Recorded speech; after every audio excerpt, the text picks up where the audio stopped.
Commençons par ce qui nous arrive avec une analyse générale, philosophique et psychologique de ce que j'ai appelé la dérive totalitaire dès le printemps 2020. Cette dérive totalitaire ne peut fonctionner sans un endoctrinement des masses. L'histoire qui a été racontée au peuple est la suivante. Un ennemi visible ou invisible, imaginaire, nous persécute. Nous devons entrer en guerre contre cet ennemi et cela justifie l'utilisation du harcèlement et tous les moyens sont permis. C'est un délire de persécution. Un ennemi extérieur nous persécute, qui traumatise les individus, les dissocie et les fait entrer dans une psychose de masse, qui les conduit à des passages à l'acte nuisibles, haineux et dangereux qu'ils n'auraient pas commis en d'autres circonstances. Il faut donc un endoctrinement. Dans le système totalitaire, le contenu du délire peut changer. Par exemple, la nature de l'ennemi désigné, et on a vu différentes idéologies, mais la structure reste la même. Pour obtenir cet endoctrinement des masses, il faut utiliser un harcèlement constant afin de susciter et entretenir chez l'individu un état de terreur. Les apparentes pauses dans ce harcèlement font partie de la manipulation, comme lorsque le bourreau, après la torture, vous donne un verre d'eau et prononce une phrase aimable avant de recommencer. Les méthodes qui ont été employées sur les populations sont des méthodes sectaires. La première, c'est la terreur. Un virus extrêmement dangereux veut nous tuer et dépecer l'espèce humaine. Ensuite, il y a eu la séquestration, les confinements, les freins à la liberté de mouvement, l'atteinte aux droits fondamentaux inaliénables tels que le droit à l'égalité devant la loi, la liberté d'expression, etc.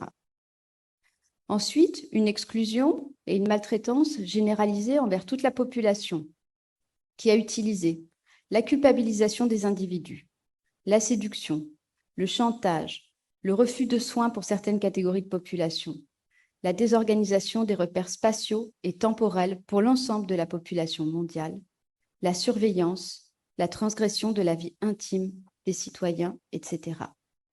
En particulier, les citoyens à l'esprit critique sont aujourd'hui considérés comme mauvais, jusqu'à même des appels au meurtre dans certains discours politiques, par exemple en Italie, où des personnalités du journalisme, de la politique et de la médecine ont appelé à une ségrégation dans les trains entre vaccinés et non-vaccinés, à l'affichage par un panneau autour du cou pour les non-vaccinés, avec des déclarations souhaitant rétablir les chambres à gaz.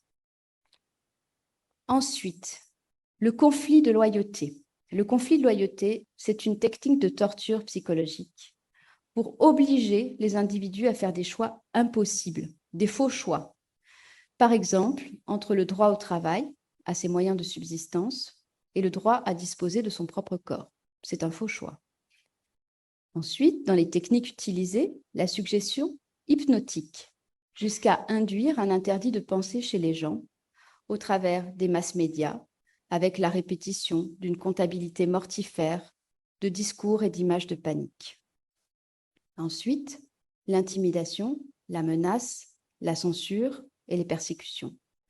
Toute forme de désaccord ou encore de simple interrogation rencontre aujourd'hui censure, calomnie, répression face à une narration dogmatique que nul n'a le droit de réfuter malgré les nombreux paradoxes qu'elle contient.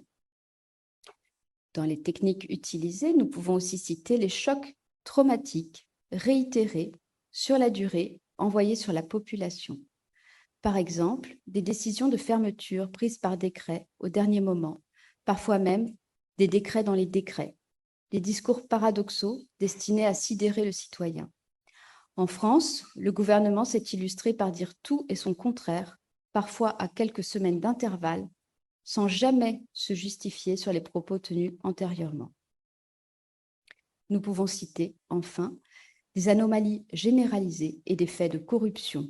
Par exemple, dans les incitations à des professionnels traditionnellement non habilités à pratiquer des injections, comme le sont les diététiciens ou les kinésithérapeutes, moyennant des tarifications juteuses en France. La corruption a consisté à détourner la déontologie des métiers et à obliger des professionnels à des pratiques qui ne font pas partie de leur cadre de référence, tout en obligeant les professionnels qui étaient formés à ne plus pouvoir exercer leur métier dans les règles de l'art, par exemple les médecins soignaient. Tout ceci doit fonctionner à l'idéologie.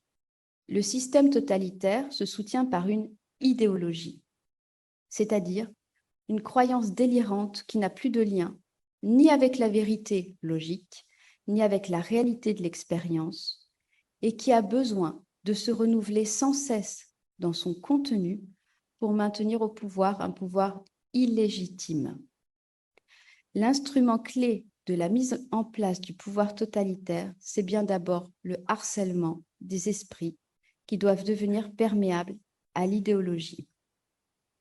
Il faut empêcher toute forme d'interrogation au sujet de l'idéologie. Il faut maintenir les populations dans une croyance anxieuse qui excite et inquiète les esprits. L'endoctrinement des masses est une corruption morale, psychique, intellectuelle et émotionnelle des esprits. Alors, tout ceci ne pourrait pas fonctionner sans l'obéissance des gens de bien à un système corrompu. Alors, il existe, et on l'a déjà vu ce matin, pour le Covid, une corruption énorme en haut lieu, où il s'agit d'enrichir démesurément des laboratoires tout en appauvrissant davantage les classes populaires. Mais les maux dont nous souffrons sont aussi de deux ordres. Le premier, ce sont les individus qui se sont laissés corrompre. Nous avons vu émerger des faux experts sur les plateaux télé, grassement payés, mais aussi dans certains pays comme en France, une population majoritairement achetée pour se taire et rester chez elle. Ou encore des professionnels de santé, comme je l'ai dit tout à l'heure, qui ne sont pas autorisés à pratiquer des injections, comme les psychologues aussi, qui ont reçu des très très bonnes rémunérations pour faire des piqûres. Ou encore, dans certains pays, des primes et des bonus ont été donnés aux cliniques et aux hôpitaux pour déclarer des cas Covid ou des morts par Covid, alors que ce n'était pas le cas. Cela relève de la corruption par l'argent, une corruption essentiellement institutionnelle. Mais nous avons un deuxième mal. Les gens de bien qui se soumettent à un système corrompu sans le voir en toute bonne foi. Nous souffrons de l'obéissance aveugle, de la naïveté, de la passivité, de la crédulité et de l'honnêteté de tous les acteurs subalternes, de ceux qui sont endoctrinés dans l'idéologie, qui non seulement, eux, ne reçoivent pas d'argent du système totalitaire, mais sont prêts à sacrifier père, mère et enfants au nom de l'idéologie dans laquelle ils sont endoctrinés.